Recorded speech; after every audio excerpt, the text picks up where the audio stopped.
Video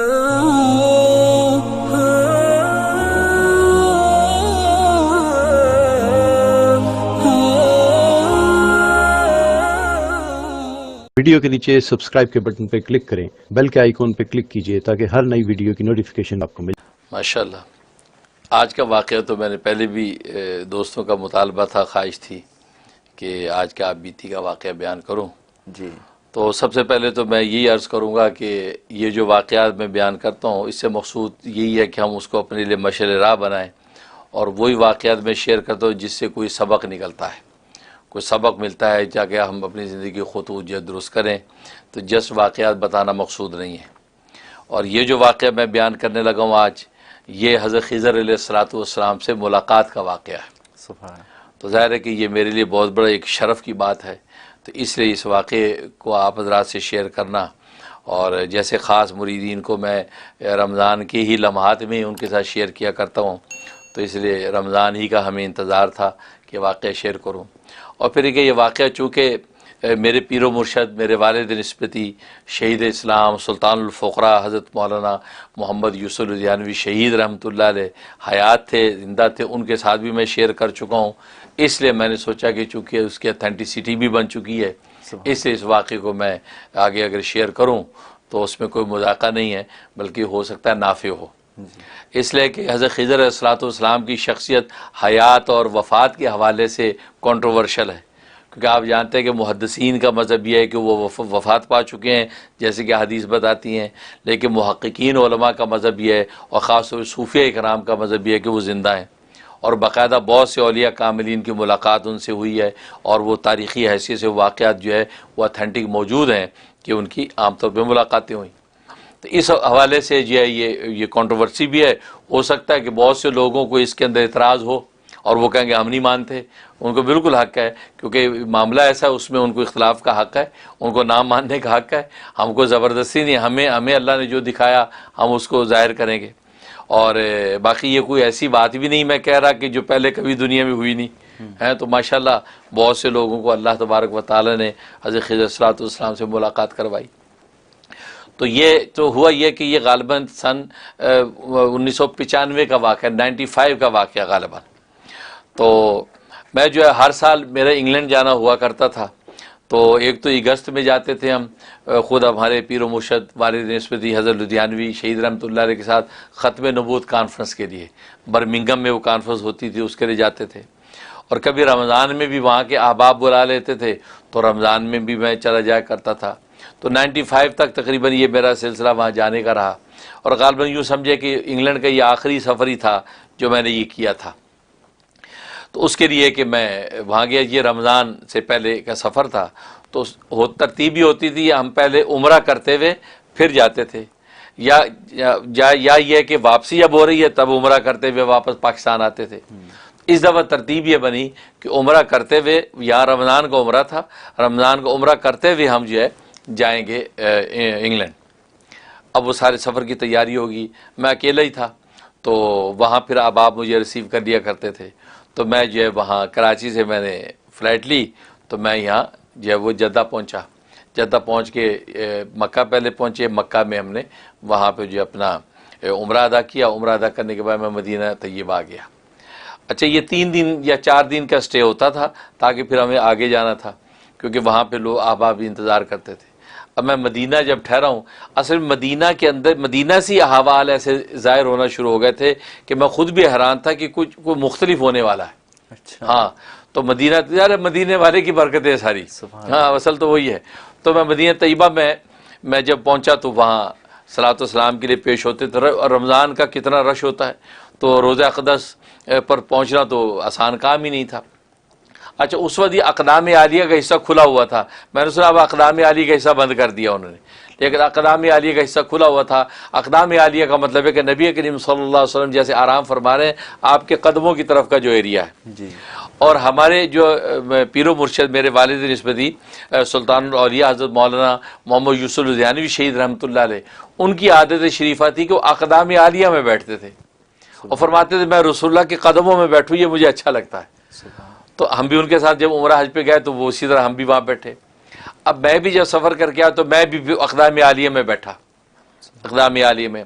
अब वो आपको पता है दस्तरखान बिछ जाते हैं इफ्तारी के लिए, दस्तरखान बिछ गए, इक़दाम आलिया में बैठा हूँ, तो अब सामने वो रोज़ा अक़दस की वो है, ये तरतीब है कि भी कदम मुबारक हमारी तरफ है, तो मैं बैठा हूँ और लोगों को खाना वाना लग रहा है, तो मैं बैठा हूँ, तो मैं ऐसे आलती पालती मार के बैठा हूँ, तो मैंने यूँ ऐसे आंखें बंद की, मुराक़बे में ऐसे चला गया। अब मुराक़बे में गया हूँ तो मुझे रोज़ा अक़दस मुनकशिफ हो गया। सुभान अल्लाह, हाँ, रोज़ा अक़दस मुनकशिफ हो गया। सुभान अल्लाह, अब रसूलुल्लाह सल्लल्लाहु अलैहि वसल्लम सामने तख्ते शाही पर बैठे, अल्लाह, सब्ज़ रंग का तख्त है, इंतहाई हसीन व जमील, सुभान अल्लाह, और इधर गौ तकिया लगा हुआ है मरून कलर का, सुभान और गौ तकिए पे आप यूं टेक लगा के बैठे जैसे बादशाह वक्त नहीं बैठता। अल्लाह, मुझे बयान भी नहीं हो रहा ये कैफियत। वो यूं बैठे हैं और आपने सर के ऊपर ऐसा ताज पहना हुआ जैसे क्या शाही ताज होंगे, और हुस्न जमाल का क्या आलम, और रोब दबदबा क्या आपकी नूर ही फूट रहा है, और यूं टेक लगा के बैठे हैं। अच्छा, अजीब बात यह कि जितने खुदाम फिर रहे हैं, अच्छा टेक लगा के आप पूरी मस्जिद नबवी के अंदर ना अहकामात जारी कर रहे हैं, इशारा करते हैं उंगली से, इसको दे दो खाना, इसके आगे रोटी रखो, इसके आगे ये चीज़ रखो, ये कर रहे हैं।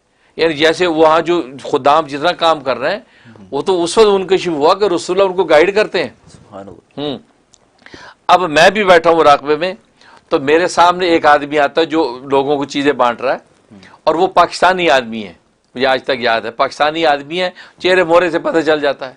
तो छोटी छोटी उसकी दाढ़ी है और सब्ज़ रंग की टोपी पहनी हुई है, हरी टोपी पहनी हुई है, और ज़रा भारी सा उसका चेहरा गोल, तो वो चला आ रहा है, तो उसको इशारा करते हैं, मेरे लिए इशारा करते हैं, इनके आगे ये डबल रोटी रखो। वो एक बंद सा होता है ना रोटी का, है बिल्कुल बिल्कुल, वो बंद आप इशारा करते हैं मेरी, इनके आगे ये रखो। हाँ, और फिर वहाँ जातर होता है, वो जातर, तो आप इशारा फरमाते हैं इनके सामने जातर भी रखो, और वो मेरे सामने रखता है। अच्छा, मैं रसूलुल्लाह सल्लल्लाहु अलैहि वसल्लम को यूँ दीदार कर रहा हूँ, तो मैं हैरान हो रहा हूँ कि रसूलुल्लाह सल्लल्लाहु अलैहि वसल्लम जो है वो किस तरह लोगों को अहकाम जारी करे, उसके आगे ये रख दो, उसको ये दे दो, उसको खजूरें दे दो। तो मेरे लिए जब ये कहा, तो उस बंदे ने जैसे मेरे आगे रखा, तो मैं रसूलुल्लाह सल्लल्लाहु अलैहि वसल्लम के चेहरे अनवर से निगाह हटा के यूँ सामने देखा दस्तरखान पे, जैसे मैं देखा मेरी आँख खुल गई, यानी मैं वो कैफियत ख़त्म हो गई। जब आँख खोली तो आदमी मेरे सामने वही चीज़ें रख रहा था।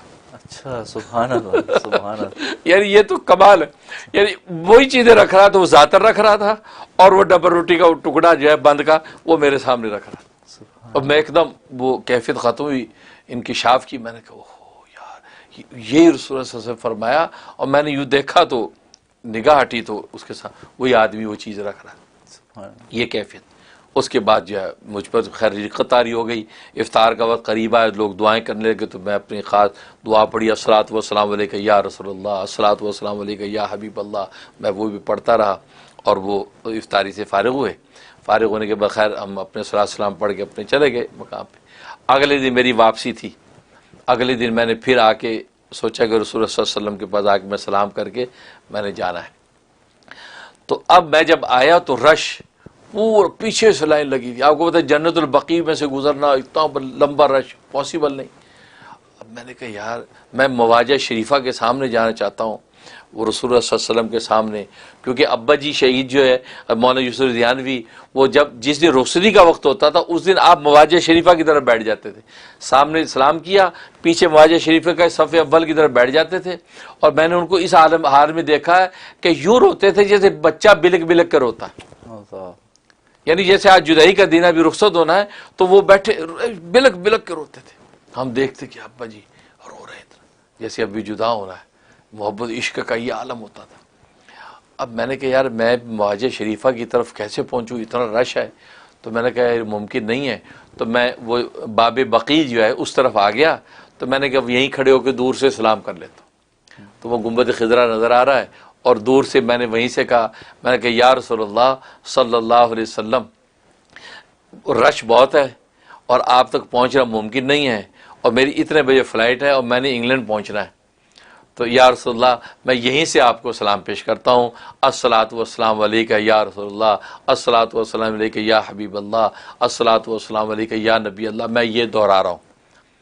अच्छा, मैंने जब ये बात कही तो ऐसी मैं बाब बकी की तरफ चलना शुरू हो गया। अच्छा, ऐसे लगा कोई एक नागहानी कोई ऐसी ताकत जो मुझे आगे बुला रही है। हालांकि वो रास्ता निकलने का है, जाने का नहीं है। जाने का नहीं। तो मैं चलता आहिस्ता आहिस्ता चलता जा रहा हूँ, चलता और ये पढ़ता जा रहा हूँ और चलता जा रहा हूँ। मुझ पर कैफियत है, हरकत हो रही है, आंखों से आंसू टपक रहे, मैं बढ़ रहा हूँ आगे। दिल में मैंने सोचा कि अब बिल्कुल दरवाजे के करीब आ गया। मैं कि यहाँ तो शुरते खड़े हैं, पुलिस वाले खड़े और लोग निकल भी रहे हैं, ये शुरते तो मुझे अंदर नहीं जाने देंगे, तो उल्टा रास्ता है, बिल्कुल। ये कैसे हो सकता है। लेकिन वो एक नागहानी चीज, इसको कहते हैं रसूलुल्लाह सल्लल्लाहु अलैहि वसल्लम की तवज्जो। आपकी तवज्जो नजर करम मुझे खींच रही थी। तब मैं चला जा रहा हूं, यहां तक कि मैं दरवाजे के अंदर घुसना शुरू हो गया। अब यकीन करें, लोग चंद एक निकल रहे थे और वो पुलिस वाले दो खड़े हैं। जैसे मैं करीब पहुंचा हूं, एक पुलिस वाला उधर देखने लग गया, दूसरा उधर देखने लग गया। सुभान अल्लाह। ये तो अजीब नजारा, इधर देखने लगे और मैं अंदर एंटर हुआ। और जो लोग निकल रहे थे वो निकलते निकलते मुझे यूं देख भी रहे थे कि यार ये बंदा उल्टा अंदर जा रहा है और मेरे रास्ता बनता जा रहा है। सुभान अल्लाह। चलता चलता मैं बिल्कुल मुहाजिर शरीफा के सामने खड़ा हूँ। यानी वो तो अजीब वक्त, कैफियत। अब मैं सामने खड़ा और मैंने यूं हाथ बांध लिए और गुनाहगारों मुजरिमों की तरह यूं सर डाल लिया और मैंने रोना शुरू कर दिया। रो रहा हूँ, ऐसी कैफियत हो गई कि बस नाकाबिल बयान ये कैफियत। और ऐसे लगे कि रसूलुल्लाह सल्लल्लाहु अलैहि वसल्लम मुझे यूं देख रहे हैं निगाह भर के, और मेरी निगाह नहीं उठ रही कि मैं आपकी आंखों में आंखें डाल के देख पाऊँ आपको, आपके चेहरे अनवर को देख पाऊँ। यूं लग रहा है कि देख रहे हैं और मुझसे शर्म के बारे सर नहीं उठ रहा। और मेरा एक मिजाज था, मैं अपने बुजुर्गों के सामने भी मेरी निगाह नहीं उठती, मैं वालिद के सामने भी निगाह नहीं उठती थी, अदब से निगाह नीचे रखता था। अब वो रसूलुल्लाह देख रहे हैं, मैं कैसे निगाह उठाऊं, मैं रो रहा हूँ। और यही दिल में सोचो कि ए अल्लाह के रसूल, मुजरिम आज आ गया है, इस मुजरिम को अब अल्लाह के यहाँ माफ़ करवाना आपका काम है, मुझे माफ़ करवा दीजिए। मैं ये दिल में बातें कर रहा हूँ। अब ये करता रहा। उसके बाद आपको पता है जब दुआ करनी होती है तो वो शुरते जो है वो आपका रुख मोड़ देते हैं कि आप दुआ कर लें इधर बैतुल्लाह की तरफ मुँह करके। तो मैंने उसके बाद इधर मुँह करके हाथ उठा के दुआ शुरू की। अब यकीन करें मैं दुआ कर रहा हूँ तो दाएं बाएं लोगों को पता नहीं क्या उन पर क्या तारी हो, सारे मेरी दुआ में शरीक हो गए।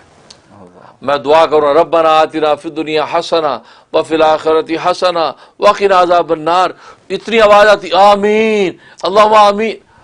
तो अब मैं दिल में सोचूं कि यार इतनी आवाज़ें, तो मैंने आंख खोली, अरबो अजम, काले गोरे, युगंडा के लंबे लंबे काले, सारे ने मुझे घेरा हुआ है और मेरी दुआ के साथ आमीन कर रहे हैं। ये तवज्जुहात पढ़ रही हैं, आमीन कर रहे हैं। मैं दुआएं, मैं मुझ पर और कैफियत होगी, मैंने और दुआएं शुरू कर दी अरबी के अंदर, रब्बना ला तुज़िग़ क़ुलूबना बाद इज़ हदैतना, सब आमीन अल्लाहुम्मा आमीन। अच्छा, इस दौरान में क्या कैफियत हो रही है, कोई भी आता दुआ के दौरान मेरा सर चूम लेता है, कोई मेरा कंधा चूम लेता है, कोई हाथ चूम लेता है। तो मैं यूँ आँख खोलता हूँ तो कोई युगंडा का काला 6 फुट का जनाब वो मेरा सर चूम रहा है, कोई इधर से हाथ चूम रहा है, कोई मेरे पीछे से चूम रहा है। ये नज़ारा, क्योंकि नज़र रसूलुल्लाह की पड़ी हुई, सब चूम रहे हैं और मैं जब दुआएं मांग रहा हूँ। मैं पूरी दुआ जैसे ख़त्म की तो कईयों ने मुझे गले लगा लिया, मोहब्बत से चूमने लगे। अच्छा, इस दौरान में शुरता जो है उसने टच से मस नहीं किया, हालांकि थोड़ी सी गैदरिंग हो जाए तो वो यल्ला यल्ला करते हैं। तो लेकिन मैं वहाँ 5, 10, 15 मिनट दुआएं मांग रहा हूँ, लेकिन किसी ने कुछ नहीं कहा। यानी वही बात जो पहले दिन जाहिर हुई थी कि कंट्रोल वहाँ से हो रहा है। वो जरा मैं उसके बाद दुआ की। अब मैं अपना बाब बकी से निकला और फिर अपने मकाम पे। अब वहाँ से फिर जो है मेरी फ़्लाइट थी इंग्लैंड की, मैं इंग्लैंड पहुँच गया। इंग्लैंड चला तो इंग्लैंड में मैं लेस्टर पहुँचा। लेस्टर में वहाँ एक आलिम है मौलाना आदम साहब हैं, वहाँ जामे मस्जिद लेस्टर, जो इंग्लैंड के लोग जो सुन रहे हैं तो इंग्लैंड के लोग लेस्टर के अंदर जामे मस्जिद को जानते हैं। तो जामे मस्जिद के उस वक्त इमाम खतीब गालिबन अब भी होंगे, तो मौलाना आदम, तो गालिब हज़रत मौलाना यूसुफ बिनौरी रहमतुल्लाह अलैह की शागिर्दों में से हैं, मैंने सुना था, या ढाबेल से फारिग हैं। वो ढाबेल में हज़रत बिनौरी पढ़ाते थे, शायद उस वक्त उन्होंने पढ़ा। उनके दामाद मौलाना फ़ारूक वो बहुत सी बुक्स वगैरह की सेलिंग का काम भी करते, आलिम हैं। वो उनके साथ हमारी हलवा दोस्ती थी, तो गोया कि हमारे मेज़बान थे। मैं लेस्टर पहुंचा तो खैर वहाँ उन्होंने कहा जी आप जो इफ्तारी हमारे घर करनी है। तो मौला आदम साहब के घर भी हमने इफ्तारी की, मौला आदम साहब से भी हमारी मुलाकात हुई और हमने वहाँ खाना वाना खाया। अच्छा, अगले दिन भी मैं लेस्टर में था, तो अगले दिन असर की नमाज का वक़्त था, तो ख्याल हुआ कि असर की नमाज जामे मस्जिद में मौला आदम साहब के पीछे पढ़ते हैं, क्योंकि मौला आदम साहब बयान भी असर के बाद किया करते थे और वहाँ पर जो बहुत मजमा इकट्ठा होता था। अब ये मैं वहाँ जामे मस्जिद लेस्टर के अंदर पहुँचा हूँ। अब जैसे मैं जामे मस्जिद लेस्टर के अंदर दाखिल हुआ हूँ तो पूरी मस्जिद भरी हुई है, लोग इंतज़ार में बैठे कि अभी नमाज खड़ी होने वाली है, सफ़ों बंदे से बंदा लगा हुआ है जैसे रमज़ान में दुनिया होती है। तो और साइड से थोड़ी सी जगह थी, वो जगह से इस साइड पे एक जगह थी, वहाँ पे भी जाने का एक रास्ता था। मैं जैसे ही अंदर गया हूँ उस तरफ, तो इधर से एक शख्स यूँ चलता हुआ आ रहा है, अच्छा, तेजी से चलता आ रहा है, और उसे मुझे याद है सफ़ेद शलवार सफ़ेद कुर्ता पहना हुआ है और सफ़ेद टोपी उसके सर पे है, और उसका चेहरा जो है, दाढ़ी जो है वो यानी वो है खिचड़ी दाढ़ी जिसको कहते हैं, ना सफ़ेद है पूरी ना पूरी काली है, ज़रा मिक्स है, अच्छा, और अच्छा कद है और अजीब अच्छा नूरानी चेहरा है। तो मुझे लगा कि एक आदमी उधर से चला आ रहा है। तो मैं जैसे ही यहाँ पहुँचा आगे, तो आदमी मेरे पास है, कहता अस्सलाम वालेकुम, मुझे सलाम किया उसने, मैं वालेकुम सलाम। तो ये उसने मुझे हाथ यूँ बढ़ाया, मैंने हाथ मिलाया, तो कहने लगे कि जेब में हाथ डाला, उससे पहले अपने जेब में हाथ डाला, जेब में हाथ डाल के मुझे कहा कि ये रखें। अच्छा, तो मैंने यूँ लिया, तो वो क्या थे, वो सिक्के थे इंग्लैंड के जो है ना, वो कॉइन, 2 सिक्के डॉलर के जो होते हैं, वो सिक्के की शक्ल में ये येलो कलर के, गोल्डन कलर के, वो मुझे दिए, कहते ये रखें। मैंने लिए और मैं कि ये अपने पास रखो। मैं कि मैं खिज़र हूँ। अच्छा, हाँ, माशाअल्लाह, कहता मैं खिज़र हूँ, है, और ये आप रखें, आपको किसी चीज़ की कमी नहीं होगी, है, बस ये अपने पास रखें। एक बात ये कि एक और बात की वो कभी शेयर करूँगा, पर मैं कि ये रखो, इंशाल्लाह आप कभी किसी चीज़ की कमी नहीं होगी, और मैं खिज़र हूँ, अस्सलाम वालेकुम। ये किया तो मैं उनके दिए हुए तोहफे को देखने लगा, मैं क्या दिया इन्होंने। इतने में इधर देखा ना, तो वो आदमी गायब। अच्छा, मैं अब मुझे समझ में आया, बाद में सोचा, मैं ओहो हज़रत खिज़र इस्लाम, क्योंकि वो शख्स जो आया था ना, वो बगैर सफ़ों को तोड़े हुए आ नहीं सकता, क्योंकि लोग बैठे हैं। मुझे अब ख्याल है कि यार ये बंदा जो है यूं आता गया आराम से, कोई बंदा डिस्टर्ब नहीं हो, सीधा मेरे तक पहुंच गया, और उसी तरह सीधा वो बंदों के अंदर चला गया, कोई बंदा डिस्टर्ब नहीं हुआ। अब मुझे ख्याल है कि ओहो, अब मैंने पीछे आ गया, उधर ढूंढूं, तो मुझे साथी कहते क्या वो सब, मैं नहीं नहीं इसने सही है, उधर देखूं, मैं कहने यार, मैं कह ये तो हज़रत खिज़र सलाम, और कहा कि ये अपने पास रखो। मैंने खैर वो संभाल लिए। उसके बाद जो है कैफियत, और क्योंकि रसूल सल्लल्लाहु अलैहि वसल्लम क्या मदीने में जो कैफियत थी, तो मुझे लग ही रहा था कि यार कोई डिफरेंट होने वाला है। पता चला वहाँ तो हज़रत खिज़र की तवज्जुहात, रसूलुल्लाह की बरकत से वहाँ उनसे मुलाकात, और उन्होंने वो चीज़ दे दी। और उसके बाद क्या हुआ कि वहाँ चंद दिन गुजारने के बाद अब मैं वापस पाकिस्तान आ गया। पाकिस्तान आके जिस घर में हम रह रहे थे, उस घर से मूव करके, वो किराए के घर में थे, हमें अपना घर मिल गया था, अपना ख़रीद लिया था, तो हम उस घर में मूव हो गए।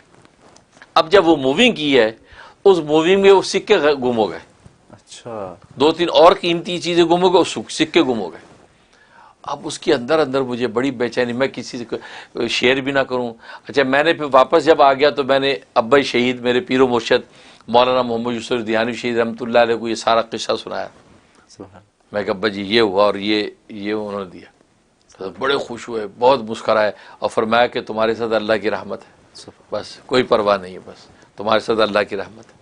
2-3 दफ़ा ये फरमाया। मैं कि जी जज़ाकल्लाह, अल्हम्दुलिल्लाह, बजी आप ही की बरकत है, आप ही की ये तवज्जुहात है, तो माशाल्लाह माशाल्लाह की रहमत है तुम्हारे साथ, ये कहा। उसके बाद क्या, जब घर मूव किया तो सिक्के गुम हो गए। अब बड़ा बेचैन, अब ये गम किसी को कहूँ भी ना, अंदर ही अंदर सोचूं कि यार कहाँ चले गए। इधर क्या हुआ कि मैं कुछ दिन के बाद रात को ख्वाब देखता हूँ। ख्वाब क्या देखता हूँ कि मेरे उस्ताद मौलाना बदियुज़्ज़मान साहब रहमतुल्लाह अलैह, जो बिनौरी टाउन के अंदर, मैं उनका बड़ा फेवरेट शागिर्द था, मेरे बड़े फेवरेट उस्ताद थे। मौलाना बदियुज़्ज़मान साहब हैं, दूसरे मौलाना हबीबुल्लाह मुख्तार रहमतुल्लाह अलैह शहीद, ये मेरे बड़े फेवरेट उस्ताद, मैं भी उनका बड़ा फेवरेट शागिर्द, ये दोनों उस्ताद हैं। और दारुल कुरंगी है जो मुअत्तक़ी उस्मानी साहब दामद बरकातुहुल आलिया, और मुफ्ती रफ़ी उस्मानी साहब, तो ये जिनका दारुल तो दारुल कोरंगी है। दारुल कोरंगी का जैसे उसका मेहमान खाना है या ये कि जिस जगह पे वो टेलीफोन एक्सचेंज का सिस्टम बना हुआ है वो गालिबन कमरा है। तो वहाँ मौलाना सुभान महमूद साहब, जिनको फिर मौलाना सहबान महमूद बाद में नाम रखा, मौलाना सहबान महमूद साहब जब वहाँ मौजूद हैं। अच्छा, मौलाना सहबान महमूद साहब उसको गालिबन हयात थे क्योंकि उनका इंतकाल जो 2004 में हुआ है। तो मौलाना सहबान महमूद साहब वहाँ मौजूद है और दारुल कोरंगी के तलबा जो दौर हदीस के हैं वो सारे तलबा उनके साथ हैं। अच्छा, ऐसा लग रहा है कि मौलाना सहबान महमूद साहब को मेरे बारे में कोई गलतफहमी हो गई, किसी हासिद ने कोई ऐसी शिकायत उनको ऐसी कर दी तो उनको दिल में मलाल हुआ मेरे बारे में, मुफ्ती मुनीर के बारे में कि यार ये फलां बात यूँ कहता है, ये ऐसा मुझे महसूस हुआ। तो मेरे वो दोनों उस्ताद, ये दोनों उस्ताद दुनिया से जा चुके थे गालिबन उस वक्त तक। हाँ, ये दोनों उस्ताद मेरे जो है वो मौलाना सहबान महमूद साहब से वहाँ दारुल में मिल रहे हैं, मुलाकात कर रहे हैं और मेरे बारे में बात कर रहे हैं। अच्छा। और वो मौलाना बदियुज़्ज़मान साहब ने पहले और मौलाना हबीबुल्लाह साहब बात कर रहे हैं। अच्छा, मौलाना हबीबुल्लाह मुख्तार गालिबन उस वक्त हयात थे यानी मुझे सही याद नहीं, लेकिन मौलाना बदियुज़्ज़मान साहब तो गालिबन वफात पा चुके थे। मौलाना हबीबुल्लाह मुख्तार जो है वो बड़े उनका अंदाज, जिस तरह कड़क अंदाज बोलने का, इस तरह बोल रहे हैं और मेरी सफाई पेश कर रहे हैं। अच्छा। कहा कि ये हमारा होनहार तालिब इल्म है, बहुत ही डिसेंट है, बहुत ही हुस्न अखलाक है और बहुत काबिल अज़ीज़ इस्तेदाद है, यूँ करके तकरीर कर रहे हैं। और मौलाना बदियुज़्ज़मान साहब पास खड़े हैं तो वो खामोशी से यूँ तायद में सर हिला रहे हैं, यूँ करके यूँ सर हिला रहे हैं और वो आप ये सारी बात। और मौलाना सुभान महमूद साहब को मैं दूर खड़ा देख रहा हूँ, अच्छा माशाल्लाह, अच्छा हजरत, माशाल्लाह, अच्छा हजरत, वो ये हैरान हो के कर रहे हैं, ये सारी बातें कर रहे हैं। अब इतने में मैंने सोचा कि भाई इसका मतलब है कि उनका दिल साफ़ हो गया, ये मामला जो है दुरुस्त है, यह हमें गलतफहमी हो गई। तो मैं ज़रा हिम्मत करके आगे आ गया। तो जैसे मेरे इन दोनों उस्तादों ने मुझे देखा, मौलाना बदियुज़्ज़मान साहब ने और हबीबुल्लाह साहब ने, तो वो मुस्कराए, हाँ आओ यूँ करके इशारा किया। तो मैं आगे बढ़ के मौलाना सहबान महमूद साहब को जो है ना मुसाफा किया और उनको गले लग गया। तो मौलाना सहबान महमूद साहब फरमाने लगे कि हाँ भाई, बस एक बात हमें ऐसे दिल में आ गई थी, लेकिन मौलाना बदियुज़्ज़मान साहब और मौलाना हबीबुल्लाह साहब ने तफसीलात से मुझे आगाह कर दिया है। अब अल्हम्दुलिल्लाह कोई ऐसी बात नहीं है। हाँ, ये क्या कि उसने दोबारा सीने से लगाया, अपनी जेब में हाथ डाला, जेब में हाथ डाल के मुझे कहा, लो ये तुम्हारा इनाम है, मुझे दिया। तो मैंने हाथ में लिए तो वही सिक्के थे, सुभान अल्लाह, जो खिज़र सलाम दिए वही सिक्के थे। मैंने ले लिया, मैं कहा जज़ाकल्लाह जी हज़रत, मैंने उसको जेब में डाल दिया। मैंने कहा या अल्लाह शुक्र है, दिल में सोचता हूँ कि यार ये सिक्के तो मिल गए भाई, ये तो गुम हो गए थे। अब वो जो तलबा थे दौरे हदीस के तलबा, मुझे वो भी मुसाफा करने लग गए, सब मिलने लग गए, एक खुश कुन माहौल बन गया, आँख खुल गई। अब आँख खुल गई तो मैंने सुबह को घर में शेयर किया घर वालों को, यार ये ख्वाब देखा। अच्छा माशाल्लाह ख्वाब तो अच्छा है। मैं यार उसमें सिक्के मुझे मिले। कहता अच्छा इंशाल्लाह अल्लाह करे मिल जाए, वो तो बड़ी बाबरकत चीज़ थी। ये घर में बात हुई। उसके बाद शाम हो गई, रात हो गई, ईशा के बाद का वक़्त था। आप जानते कराची में बिजली चली जाती थी, लोड शेडिंग का दौर था, लोड शेडिंग हो गई, बिजली चली गई। अच्छा, एक तख्त था लकड़ी का, उस तख्त पे मैं लेटा करता था, तो सेन में तख्त बिछा हुआ था। तो मैं सेन में तख्त पे लेटा हुआ था और ये बच्चे जो है छोटे खेल कूद कर रहे थे, अंधेरा हुआ था और वो पंखा, हाथ के पंखा झोल रहे थे हैं।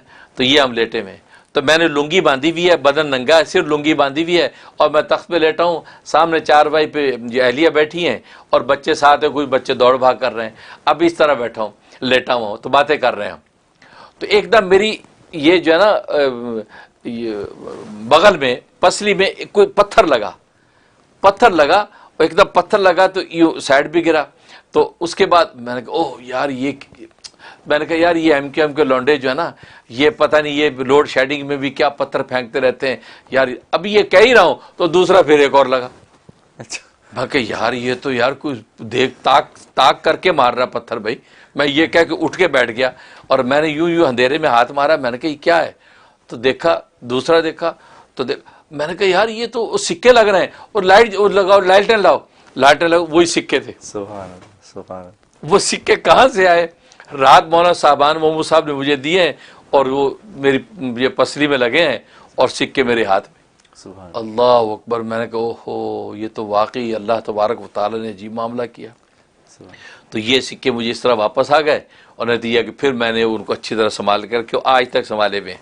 सुभान और रमज़ान में आखिरी अशरे में जो मोतकफीन आते हैं तो मैं उनका की ज़ियारत भी कराया करता हूँ, तो वो ज़ियारत करते हैं और उसको ये नेक फाल लेते हैं, उसकी बरकत से दुआ भी करते हैं। तो ये सिक्के इस तरीके से मुझे पास पहुँचे। उस वक्त मुझे अंदाज़ा हुआ कि मौलाना सुभान महमूद साहब जो हैं वो माशाल्लाह उनका भी कोई राब्ता है, वो माशाल्लाह किसी मुकाम पर हैं और अल्लाह तबारक व तआला की कुछ तकवीनियात में से किसी मुकाम पर अल्लाह उन्होंने कायम कर रखा है कि कैसे हज़रत खिज़र सलातो व सलाम के दिए हुए वो सिक्के मेरे गुम हुए और कैसे उनके ज़रिए से मुझे पहुँचे। सुभान और ये जो बात कि वो उनको को गलत फहमी हुई, इससे एक सबक आया कि देखो भले आप हक पर ही क्यों ना हो, लेकिन अगर बुज़ुर्गों के दिल में आपके बारे में गलत फहमी कोई आ जाए तो बरक़ात रुक जाती। देखो वो सिक्के हज़रत खिज़र सलातो व सलाम की जो एक तोहफ़ा मुझे मिला हुआ था, लेकिन मौलाना साहबान मूसा साहब के दिल में क्या गलत फहमी आई, उनका दिल वो हुआ कि यार मलाल आया, तो वो सिक्के मेरे गुम हो गए। सुभान अल्लाह।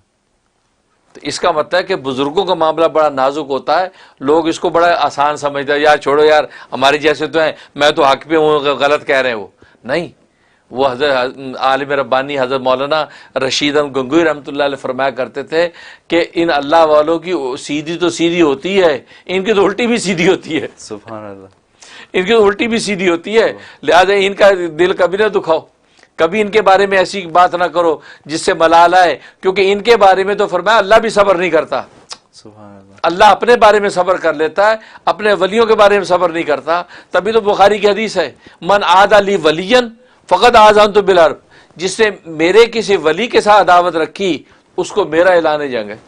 सुभान अल्लाह। अपने बारे में नहीं कहा अल्लाह ने कि जिसे मेरे साथ अदावत रखी उसके मेरा ऐलान जंग है, नहीं, फरमाया जिसे मेरे वली के साथ।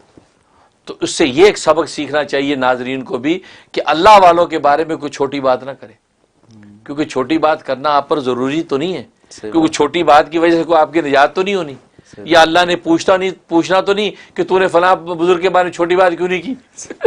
ये बिला वजह टाइम वेस्ट है, बिला वजह अल्लाह के यहाँ अपनी क्रेडिबिलिटी खराब करनी। अब वो गलतफहमी क्या हो गई उनके दिल में, ये तो ख्वाब बता रहा है ना। तो लेकिन मुझे ये सबक आया कि अल्लाह वालों के बारे में ऐसी कोई बात नहीं हो जिसमें कुदूरत आए, अनवारात सलब हो जाते हैं, और फिर वो जब खुश हो जाते हैं, उनके खुश होने के नतीजे में अल्लाह तबारक व तआला ने वो मुझे जो है वो सिक्कों का जो तोहफा था वापस लौटा दिया। सुभान अल्लाह। तो ये जो है ये वो सबक है कि ये वो किस्सा है, चूँकि हज़रत ज़िया शहीद रहमतुल्लाह अलैह को मैं सुना चुका था, उनके साथ शेयर हुआ, इसलिए मैंने सोचा कि इसकी अथेंटिसिटी में कोई मसला नहीं है, लिहाजा मुझे बयान कर देना चाहिए। और इससे यह है कि इंशाअल्लाह हमें ये सबक सीखना चाहिए कि रसूल सल्लल्लाहु अलैहि वसल्लम की बरकत से सब कुछ है, क्योंकि मदीने में जो अहवाल देखे हैं वहीं पर नज़र करम मिल गई है, तो आगे अल्लाह ने रास्ते खोल दिए। सुभान अल्लाह। बहुत दिलचस्प, बहुत ही रूह परवर, और क्या कहें इसमें तो कितने कैसे बड़े रिक्कत आमेज वाक़यात बीच में आए, और आपका हर लम्हा माशाल्लाह बाबरकत था। और फिर मज़े की बात अल्हम्दुलिल्लाह उसका फ़ायदा यह है कि आज तक भी हमें जो है इन बुज़ुर्गों की तायीद और नुसरत हासिल रहती है। सुभान। हाँ, हज़रत खिज़र सलातो व सलाम की वो मुलाकात थी, उनका वो एक कहना था, लेकिन आज भी मैं महसूस करता हूँ कि भी कितने मामलात में अल्हम्दुलिल्लाह उनकी मेरे साथ नुसरत तायीद रहती है, और ये रसूलुल्लाह की बरकतें हैं, और अल्लाह दीन का काम भी ले रहे हैं और उनकी तायीद नुसरत भी साथ चलती है, तो हमारे लिए काम आसान हो जाते हैं। सुभान अल्लाह। सुभान अल्लाह।